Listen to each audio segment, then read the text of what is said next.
권위의 부재, 리더십의 결여로 모든 분야와 영역에서 혼란하고 어지럽다, 혼잡하다, 부정할 수 없는 시대를 살아가고 있습니다. 이런 시대가 되다 보니까 각자 도생, 생존의 욕망, 나 하나는 살아야 되겠다라는 이 생존의 욕망 때문에 최소한의 사람에 대한 존중을 부정하며 살아가고 있습니다. 우리 시대가 그렇고 사사 시대가 그랬습니다. 하나님이 이런 때에 사사를 세워서 고통 중에 있는 이들을 구원하셨는데요. 하나님은 블레셋의 압제 속에 있는 이스라엘을 참을 수가 없어서 이스라엘을 구원할 삼손을 준비했습니다. 하지만 삼손의 이야기는 우리가 들었고 배웠고 보았던 것보다 훨씬 더 실망스럽습니다. 특별히 자기 눈에 보기 좋은 대로 행동했던 삼손의 여성 편력, 블레셋 딥나 여인, 블레셋 가사의 기생, 그리고 소래골짜기에 드릴라는 삼손과 연루된 많은 사건들의 동기가 되었습니다. 그래서 삼손에게 적당히 좀 해라, 그만 좀 해라, 순우리말로 작작 좀 해라, 이런 이야기가 저절로 나올 만합니다. 결국 사단이 벌어지고 말았습니다. 삼손이 유일하게 사랑했던 드릴라는 삼손의 사랑을 블레셋의 거액의 현상금과 맞바꾸었습니다. 그리고 삼손의 힘의 근원을 알기 위한 긴 밀당의 시간이 시작되었고, 결국 삼손은 사랑하는 여인의 간곡한 애원으로 인해서 자신의 비밀을 털어놓고 말았습니다. 그리고 결국 블레셋에 붙잡히고 두 눈이 뽑혀서 가사로 끌려가 옥에서 맷돌을 돌리는 신세가 되었습니다. 우리는 삼손을 통해 자기 눈에 보기 좋은 대로 행동한 한 사람이 어디까지 추락할 수 있는지 그것을 잘 보고 있습니다. 베드로는 자신이 누구인지를 알고 그의 마땅한 삶을 권면하면서 근신하라, 깨어라 라고 우리에게 권면하였습니다. 우리 눈에 보기 좋은 대로 살아가는 삶이 아니라 하나님이 우리에게 맡겨주신 사명의 삶을 잘 감당해야 된다. 어지럽고 혼란하고 혼잡한 세상에서 참된 삶의 길을 힘있게 증거하며 살아갈 이유가 있다라는 것을 배우고 있습니다. 블레셋 공공의 적 1호 삼손이 힘을 잃고 붙잡혀서 두 눈이 뽑힌 채 블레셋 가사의 옥에 갇혀서 맷돌을 돌리게 되었습니다. 이렇게 삼손을 생포한 것을 기념하기 위해서 블레셋 방백들은 다곤 신전에서 큰 축제를 열게 됩니다. 다음과 같이 승전가를 부르는데요. 23절 이하 24절입니다. 블레셋 사람의 방백들이 이르되 우리의 신이 우리 원수 삼손을 우리 손에 넘겨주었다 하고 다 모여 그들의 신 다곤에게 큰 제사를 드리고 즐거워하고 백성들도 삼손을 보았으므로 이르되 우리의 땅을 망쳐놓고 우리의 많은 사람을 죽인 원수를 우리의 신이 우리의 손에 넘겨주었다 하고 자기들의 신을 찬양했다라고 했습니다. 이 구절을 자세하게 읽다 보면 강조점을 좀 발견할 수가 있습니다. 어떤 강조점이냐면 우리의 신, 우리의 원수, 우리 손, 우리 땅, 우리의 많은 사람, 또 원수라고 되어져 있지만 생략되어져 있는데 우리의 원수, 우리의 신, 우리의 손 등 우리가 무려 8번이나 사용이 됩니다. 우리. 그만큼 블레셋 방백들, 블레셋 사람들에게 삼손이 무력화가 되어가지고 감옥에 갇혀있는 이 사건이 너무나도 큰 기쁨이 된 거예요. 블레셋 방백들은 지도자들로서 블레셋 공공의 적 1호인 삼손을 붙잡기 위해서 거액의 현상금 걸었잖아요. 방백들 한 사람당 은 1100개씩 걸었습니다. 큰 값을 지불할 만큼 꼭 붙잡고 씹었는데 붙잡았잖아요. 얼마나 기쁘겠어요. 블레셋 사람들은 삼손의 300마리 이 여우 사건 때문에 1년 농사가 망쳤을 뿐만 아니라 무화과나무, 감람나무, 그죠? 이걸 다 망쳤어요. 그러니까 앞으로 몇 년 동안 경제가 회복될는지 알 길이 없습니다. 그래서 땅을 망쳐놨다 이렇게 이야기하고 있습니다. 삼손은 경제를 폭망시킨 원수예요. 경제적인 원수 뿐만 아니라 수수께끼의 판통과 관련해 가지고 블레셋 사람 30명 죽였습니다. 그리고 블레셋 딥나 여인과의 파혼 때문에 많은 수의 블레셋 사람들을 잔혹하게 또 쳐 죽였어요. 레이에서 또 레이로 1000명을 죽였습니다. 삼손은 부모, 형제, 내가 알고 있는 지인, 친구, 원수예요. 원수예요. 그러기에 삼손이 붙잡혀가지고 두 눈이 뽑혀서 옥에서 맷돌을 돌리는 이 일은 지도자들이나 백성들이나 이 모두에게 큰 기쁨이었던 것입니다. 나아가서 이 사건을 블레셋 사람들은 종교적 관점에서 또 해석합니다. 그들의 신 다곤이 그들에게 승리를 안겨준 것이다. 그래서 다곤을 찬양합니다. 이런 블레셋 사람들의 태도는 그들의 신인 다곤이 삼손의 신 여호와보다 훨씬 더 강하다, 뛰어나다, 위대하다라고 자랑하는 것입니다. 이런 그들의 태도는 삼손의 신이었던 여호와 하나님에게 큰 도전이 아닐 수 없습니다. 물론 지금 삼손은 블레셋이라는 우리라는 사람들에 쌓여가지고 홀로 있습니다. 그것도 무력해진 상태죠. 그 이전에는 홀로 우리를 상대할 수 있었던 사람이지만 지금은 아무런 힘을 쓸 수 없는 그런 무기력한 존재가 되었습니다. 아무것도 볼 수 없고 놋줄로 꽁꽁 묵혀 있습니다. 이런 삼손이 블레셋 사람들을 상대로 싸워서 승리한다라는 것 불가능합니다. 이런 삼손의 모습을 생각해 보면 처량하다, 비참하다, 참담합니다. 그런데 삼손이 이렇게 된 이유가 무엇이죠? 거액의 현삼금과 맞물린 그들의 계략 때문인가요? 그렇지 않습니다. 앞선 20절 하반절에 보면 삼손이 이렇게까지 처량하고 비참하고 참담하게 된 이유를 아주 분명하게 밝히고 있습니다. 그 이유가 뭐냐면 여호와께서 이미 삼손을 떠났기 때문이에요. 여호와께서 삼손을 떠났기 때문에 무기력해졌어요. 붙잡혔고 두 눈이 뽑혔고 놋줄에 묶여가지고 가사까지 끌려와서 옥에 갇혀 맷돌을 돌리는 신세가 되었습니다. 거액의 현상금을 주고 이 삼손이 사랑했던 드릴라가 애원했기 때문에 아니에요. 머리털이 잘려가지고 된 게 아니에요. 하나님께서 떠나셨기 때문. 여호와 하나님께서 떠나셨기 때문에 앞서 말씀드렸던 것처럼 무기력해졌고 붙잡혔고 두 눈이 뽑혔고 놋줄에 묶였고 감옥에 갇혔고 맷돌을 돌리게 된 것입니다. 일련의 과정에 블레셋 방백들이나 블레셋 사람들이나 블레셋의 신 다곤이 한 일은 아무것도 없습니다. 결국 블레셋의 태도는 여호와 하나님에 대한 무지를 그대로 보여주는 것이죠. 이처럼 하나님께서 자신의 이름이 모욕당하는 이 상황에 개입하실까요? 개입하지 않으실까요? 무엇보다 하나님은 삼손을 통해서 이스라엘을 블레셋 손에서 구원하기 시작한 약속을 지키셔야 되잖아요. 그 이유가 분명해졌어요. 그렇다면 여호와 하나님은 블레셋의 이런 도전 어떻게 대응하실까요? 축제로 무르익어갈 무렵 블레셋 사람들이 삼손을 불러 제주를 부리게 합니다.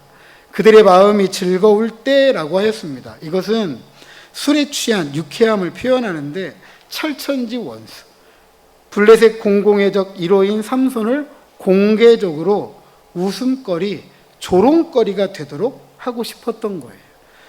삼손이 여느 서커스단처럼 차력쇼 같은 그런 제주를 부리는 것이 아닙니다. 두 눈이 뽑힌 한없이 무력한 상태이니까 옛날처럼 힘을 쓸 수 있는 일은 못해요. 그저 블레셋 방백들이나 블레셋 사람들은 삼손의 그 모습을 그냥 즐기고자 하는 거예요. 사자보다 강한 삼손, 일당 30, 일당 100, 일당 1000을 상대로 싸웠던 삼손, 이리저리 끌고 다니면서 괴롭히면서 공공의 조롱거리, 공공의 웃음거리 만들고자 했던 것이죠. 그리고 블레셋 사람들은 삼손을 가장 보기 좋은 위치에 세워둡니다. 그 장소가 다곤의 신전 두 기둥 사이였습니다. 두 눈이 뽑혀 아무것도 볼 수 없는 삼손은 자기를 이끄는 블레셋 소년에게 이 집을 버티는 기둥을 찾아서 그것을 의지하게 하라고 이야기합니다. 누군가를 의지하지 않고 개인적이고 독립적이고 이기적이고 자기중심적으로 살았던 삼손이 지금은 누군가의 도움이 없이는 그 어떤 것도 할 수 없는 존재가 되었습니다. 그런 삼손이 무엇인가 작심한 듯 합니다. 언뜻 26절을 읽어보면 괴롭힘을 당하던 삼손이 서기가 힘들어서 의지할 곳을 찾는 것 같아요. 하지만 이어지는 27절을 읽어보면 왜 삼손이 신전을 버티는 두 기둥을 찾는지 알 수가 있습니다. 우리 27절 같이 한번 읽어보죠. 시작.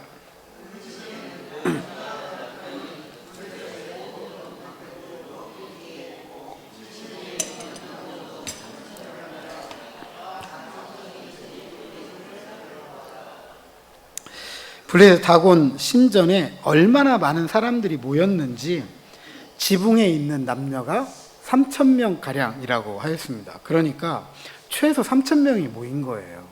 최소 3,000명. 그러니까 얼마나 이 다곤 신전에 빼곡한 사람들이 모여 있는지, 그 사람에 둘러싸여서 이리저리 괴롭힘 당하는 삼손을 한번 생각해 보시죠. 그런데 삼손이 잠시 쉬고 싶어 기둥을 찾았다면 굳이 이 신전의 상황을 사사기 저자가 이렇게까지 묘사할 필요가 없어요. 그죠? 근데 삼손의 마음속에는 그 어느 누구에게도 알리지 않은 의도적 계획을 가지고 있다라는 것을 지금 사사기 기자가 이 상황을 설명해 주면서 우리에게 암시해 주고 있는 거죠. 하나님께서 자신의 이름이 모욕당하는 이런 상황에 두 눈이 뽑혀 아무것도 할 수 없는 삼손을 통해 무엇인가를 하실 수 있을까? 이런 생각도 해보게 됩니다. 무엇보다 삼손을 통해서 이스라엘을 블레셋 손에서 구원하시기로 하셨던 하나님의 약속, 이런 상황에서도 지켜질 수 있을까라는 질문을 해볼 수 있는 거죠. 28절, 두 기둥 사이에 선 삼손은 이렇게 기도합니다. 주 여호와여, 구하옵나니 나를 생각하옵소서. 하나님이여, 구하옵나니 이번만 나를 강하게 하사 나의 두 눈을 뺀 블레셋 사람에게 원수를 단번에 갚게 하옵소서. 이렇게 부르짖어요. 레이에서 레이로 블레셋 사람 1,000명을 죽이고 목말라 죽게 되었을 때 물을 달라고 기도한 이후에 두 번째로 기도하는 거예요. 그리고 우리가 잘 알지만 마지막 기도이기도 합니다. 이처럼 하나님께 부르짖는 것은 참으로 다행이에요. 하지만 삼손의 부르짖음은 앞선 사사기에서 이스라엘 백성들이 하나님께 부르짖었다라는 그 부르짖음과는 다릅니다. 이스라엘의 부르짖음은 공동체적인 부르짖음이에요. 그런데 삼손의 부르짖음은 삼손의 삶처럼 아주 개인적입니다. 그래서 부르짖다라고 번역된 히브리어 동사가 이스라엘이 부르짖었다라고 할 때 부르짖다의 동사와 삼손이 부르짖다의 부르짖다가 전혀 달라요. 삼손의 이 부르짖음을 문자적으로 번역하면 이렇습니다. 나의 주 여호와여, 제발 이번만 나를 강하게 하소서. 하나님이여, 그래서 내가 블레셋 사람들에게 내 두 눈의 원수를 단번에 복수를 통해서 갚게 하소서. 이런 기도입니다. 문자적 번역을 보면 삼손이 단번에 원수를 갚고자 하는 것은 자신의 두 눈을 뺀 것에 대한 것입니다. 삼손이 다곤 신전의 두 기둥 사이에서 하나님께 부르짖는 이유는 딱 한 가지예요. 하나님의 약속에 대한 것도 아니고 하나님의 영광을 위한 것도 아닙니다. 오직 자신의 두 눈을 뺀 원수에 대한 복수입니다. 두 눈이 뽑혀 아무것도 할 수 없는 삼손은 하나님의 나실임을 인지하고 있으면서도 지금까지도 그에 걸맞지 않은 삶을 살아왔던 것처럼 지금 이 순간까지도 그렇습니다. 자신밖에 몰라요.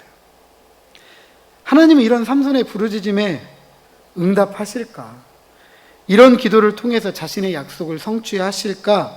자신의 영광을 드러내실까? 그런 질문을 하게 되지만 우리 너무나 잘 알고 있어요. 하나님께서 삼손의 이런 기도도 응답해 주셨잖아요.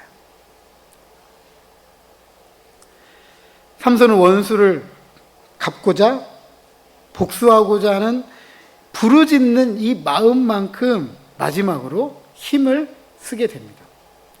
삼손이 신전을 버틴 두 기둥 가운데 하나는 왼손으로, 하나는 오른손으로 껴 의지하고 블레셋 사람과 함께 죽기를 원한다면서 비장하게 힘을 다해 몸을 굽혔습니다. 삼손은 죽기를 두려워하지 않았습니다. 레이에서는 목마름의 고통을 느끼면서 죽음에 다가오니까 하나님께 부르짖었잖아요. 살려고. 근데 이번에는 죽음이 다가오고 있지만 본인이 죽음을 결심했기 때문에 죽음을 두려워하지 않았던 거예요. 오직 원수를 갚기 위해서라면 이 한 생명도 내놓을 수 있다라는 그런 마음가짐이었습니다. 죽음을 각오하고 몸을 굽혔다라고 했는데 히브리어는 뻗다라는 의미입니다. 죽음을 각오하고 양손을 굽히면서 몸을 굽히면서 뻗은 거예요. 껴안고 한 게 아니라 뻗었다. 이렇게 밀어내자 하나님께서 삼손의 부르짖음에 응답해서 다곤 신전이 무너졌습니다. 이로 인해서 그 안에 있던 블레셋 지도자들, 블레셋 사람들이 최소 몇 명 이상 몰살했죠? 3,000명 이상. 이에 사사기 저자는 이 사건을 이렇게 평가합니다. 30절 하반절 같이 한번 읽어보죠. 삼손이 죽을 때, 시작. 삼손이 죽을 때에 죽인 자가 살았을 때에 죽인 자보다 더욱 많더라. 이래서 하나님께서 삼손을 통해 이스라엘을 블레셋 손에서 구원하기 시작한 일을 성취하셨고, 역사의 흥망성쇠, 인류의 생사화복을 주장하시는 분이 하나님이시다라는 것을 분명하게 드러내셨습니다. 삼손 개인적으로는 블레셋에 엄청난 피해를 주었을 뿐만 아니라 자신의 원수를 갚았잖아요. 그러나 삼손의 이 사사기 저자의 평가는 굉장히 냉소적입니다. 우리가 읽었을 때에는 굉장히 긍정적으로 평가하는 것 같지만 그렇지 않아요. 이 구절을 반대로 읽어보면 삼손은 살아있는 것보다 죽는 것이 더 낫다라는 표현입니다. 죽을 때에 죽인 자가 더 많다라는 말은 살아있어봤자 별로 의미가 없다는 얘기잖아요. 그러니까 차라리 살아있는 것보다 죽는 것이 더 낫다, 이런 표현이거든요. 불임의 가정에서 하나님의 사자를 통해서 출생을 예고받고 나실인으로 자라서 하나님의 구원의 일을 크게 감당하리라 라고 생각했는데 자신의 사명을 저버리고 자기 보기 좋은 대로 여자들 찾아다니다가 끝모를 나락으로 떨어지고 말았습니다. 물론 하나님은 이런 삼손을 통해서 블레셋에서 이스라엘을 순간순간 구원하셨습니다. 그리고 이런 하나님의 일은 삼손이 죽는 순간에도 마찬가지였어요. 삼손은 개인적인 원수를 갚았지만 하나님은 그것을 통해서 이스라엘을 블레셋 손에서 구원하셨습니다. 삼손이 죽자 그동안 본문에 사라졌던 가족들이 등장합니다. 그의 형제들, 아버지의 온 집이 다 내려가서 삼손의 시체를 가지고 올라와 소라와 에스다올 사이 그의 아버지 마노아의 장지에 장사하였습니다. 삼손이 붙인 소라와 에스다올 사이 마하네나는 삼손이 하나님께 복을 받았던 곳이잖아요. 성령의 감동으로 사사의 일을 시작했던 곳입니다. 그리고 이제 주검이 되어서 원래 자리로 돌아왔습니다. 파란만장했던 삼손의 삶이 이제야 마무리되었습니다. 그러나 20년이라는 그의 사역 기간에 대해 사사기 저자는 다시 냉소적으로 평가합니다. 삼손이 이스라엘을 20년 동안 다스렸다. 이 얘기 이외에는 아무것도 하지 않아요. 왜냐하면 여전히 이스라엘이 블레셋 손에서 벗어나지 못했기 때문에 그렇습니다. 블레셋에서 이스라엘을 구원해야 될 삼손의 삶이 유명무실했다. 단순히 20년 채운 거예요. 아무것도 한 일이 없이. 이처럼 삼손의 이야기는 하나님의 복을 받고 하나님의 은사를 받았다 할지라도 하나님의 뜻대로 산다는 보장이 없다라는 것을 보여줍니다. 그리고 자기 보기 좋은 대로 행동했던 삼손과 같이 자기 보기 좋은 대로 행동했던 이스라엘이 어느 나라까지 떨어지게 될지 참으로 두려울 정도예요. 다음 주부터 17장 살펴보게 될 텐데 앞으로 전개되는 이야기는 정말 참혹합니다. 참으로 입에 꺼내기가 어려울 정도예요. 하나님을 망각하고 자신의 삶의 사명을 잃어버리고 자기 보기 좋은 대로 삶을 살아가는 그 나락의 끝이 어느 선인지 알 수 있는 장면들을 살펴보게 됩니다. 사랑하는 성도 여러분, 삼손은 기대 속에 선택받고 부름받았습니다. 하지만 사적인 욕망으로 사는 것보다 죽는 것이 하나님에게 그리고 이스라엘에게 유익이 된다. 이거 삼손의 이야기이지만 이스라엘의 이야기이기도 하고요. 나아가서 우리의 이야기이기도 합니다. 그리고 리더십이 부재하고 권위가 결여된 세상이 혼잡하고 어지럽고 혼란스러워서 리더십을 부정하고 권위를 조롱하잖아요. 나 하나만 살고자 몸부림치는 것은 비단 세상의 일만은 아닐 것 같습니다. 요즘 여러분 TV 보면 못 느끼세요? 세상이 얼마나 망가지고 있는지, 우리의 삶이 얼마나 망가지고 있는지, 그리고 자기 하나 배 하나 채우면 리더십, 권위, 비난하고 조롱하는 일 너무나 쉽게 듣고 있어요. 근데 그게 세상의 이야기만 있냐는 것이죠.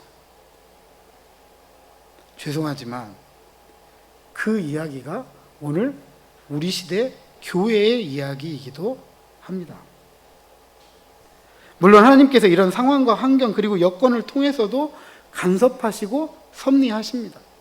하지만 사적 욕망에 대한 책임을 철저히 삼손이 감당해야 됐던 것처럼 또 그것을 이스라엘이 감당했어요. 그리고 결국 그 책임을 누가 감당해야 되냐면 우리가 감당해야 돼요.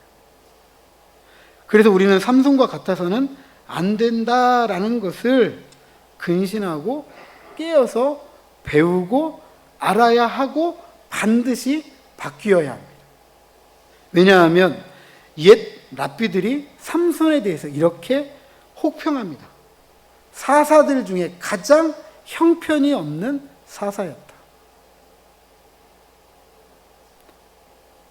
우리의 삶이 그러면 안 되잖아요. 예수 믿는 사람이었는데 예수 믿는 사람 중에 가장 형편없는 사람이었다. 이 얘기는 안 들어야 되잖아요. 그렇다면 어떻게 바뀌어야 될까? 삼손의 삶을 냉소적으로 평가했던 사사기 저자의 이야기 다시 한번 생각해 보죠. 사사기 저자는 삼손을 사는 것보다 죽는 것이 낫다. 그만큼 유명무실했다라고 평가를 했습니다. 그렇다면 우리는 유명무실한 삶이 아니라 유명유실한 삶을 살아야 되죠. 그리고 그 삶은 죽는 것보다 사는 것이 나은 삶이어야 됩니다. 그리고 그 기준은 무엇이냐? 삼손에게 주어진 사명, 즉 공적인 삶의 책임입니다. 우리는 세상에 대한 공적인 책임이 있습니다. 교회는. 왜냐하면 하나님은 자신을 사랑하는 것처럼 이웃을 사랑하라고 했고, 예수님은 또 이렇게 가르칩니다. 너희는 세상의 소금이다, 빛이다 라고 우리를 이 세상 한복판에 두셨기 때문입니다. 그리고 하나님 나라, 그 나라의 정의와 공의를 강같이 하수같이 흘려보내야 된다고 선지자들은 외쳐왔습니다. 무엇보다도 이 공적 책임을 다하도록 우리를 이 세상에서 택하셔서 하나님의 거룩한 나라, 하나님의 소유, 왕같은 제사장으로 삼으셨습니다. 그렇다면 이 공적 책임에 어울리는 삶을 살아야 되는 거죠. 어울리는 삶을. 그것은 나와 너 그리고 우리를 위한 삶입니다. 나와 너, 우리를 위한 삶. 세상에는 나만 사는 거 아닙니다. 너도 살고 있고 우리도 살고 있습니다. 이 마을 안에 공동체 우리가 살아가고 있잖아요. 근데 우리라는 공동체를 생각하면 조금씩 나를 내어줄 수 있는데, 우리라는 공동체를 생각하지 않고 나만 생각하면 마을 일이 쉬워요, 어려워요? 마을 일이 쉬워요, 어려워요? 어렵죠. 되는 일도 안 돼요. 되는 일도. 그러려면 어떻게 해야 돼요? 사적인 욕망 제어해야 돼요. 사적인 욕망 피해야 돼요. 사적인 욕망 버려야 됩니다. 바울은 십자가에 못 박으라고 했습니다. 반면에 그리스도로 옷을 입으라고 했습니다. 그리스도로 옷 입기 위해서 위로부터 내려오는 지혜가 필요하다고 했는데, 이 지혜는 성결하고 화평하고 관용하고 양순하고 궁휼하고 선한 열매이어야 된다라고 가르쳤습니다. 그리고 이 지혜는 그리스도를 닮아가도록 하는 것입니다. 이로써 우리는 이 땅에 잃어버린 하나님 나라의 참된 평안을 회복하고 그 나라를 함께 살아갈 수 있는 것입니다. 물론 우리 모두가 온전하게 유명무실한 삶을 살 수는 없어요. 그러나 아무리 유명무실하다 할지라도 삼손의 개인적인 부르짖음에 응답하신 하나님이라고 한다면, 우리에게 맡겨진 공적인 책임, 나와 너, 우리를 위한 샬롬을 위해 우리가 하나님께 부르짖는다라고 한다면, 하나님은 응답하지 않으실 이유가 없죠. 자신의 약속을 성취하기 위해서, 자신의 영광을 위해서 하나님께서 우리의 부르짖음에 응답하시는 겁니다. 그리고 그 나라를 우리 안에 이루어진, 그러기에 우리는 부르짖어야 합니다. 그 부르짖음이 개인적이어도 괜찮아요. 그 부르짖음이 부족해도 괜찮습니다. 그리고 그 부르짖음이 온전하지 못해도 괜찮아요. 어떤 분들은 이렇게 이야기하더라고요. 기도하는데 부끄럽다고, 창피하다고, 기도를 잘 못해서. 괜찮습니다. 삼손은 아주 개인적이었잖아요. 그런데 그 기도가 자랑할 만한 기도였나요? 아니었잖아요. 원수를 선으로 갚으라고 했습니다, 성경은. 근데 삼손은 어떻게 기도했죠? 원수를 원수답게 갚는, 악으로 갚겠다.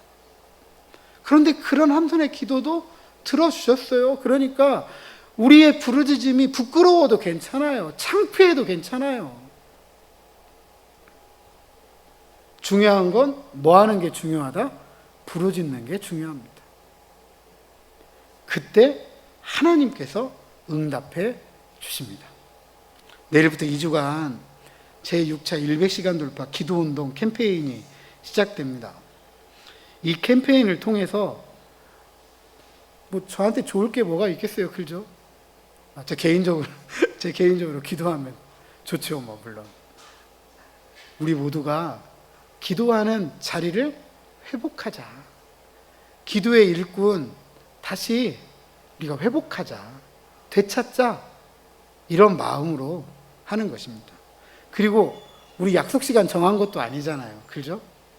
약속 시간 정해서 몇 명 나왔네, 안 나왔네, 누구 나왔네, 안 나왔네, 이런 거 평가하고자 하는 것도 아니에요. 순수하게 아주 개인적으로 내가 기도의 자리 회복해야 되겠다. 내가 다시 기도의 일꾼으로 일어서야 되겠다. 이런 마음가짐 한 가지로 시작하는 것입니다. 굳게 닫혔던 입술을 크게 벌리는 기회가 되었으면 좋겠어요. 그래서 하나님의 응답이 있고 이 응답을 통해서 은혜로운 삶을 살아간다라고 한다면 위로부터 주어지는 지혜를 우리가 얻어서 주님을 닮아간다라고 한다면 그것이 세상에 대한 그리스도인들의 공적인 책임을 다하는 것이다. 우리의 작은 기도이지만 하나님은 그 기도를 통해서 자신의 일을 이루신다라는 것을 믿음을 가지고 기도하시면 되는 거예요. 얼마나 기도할 게 많습니까? 나뿐만 아니라 우리의 가정, 우리 자녀들.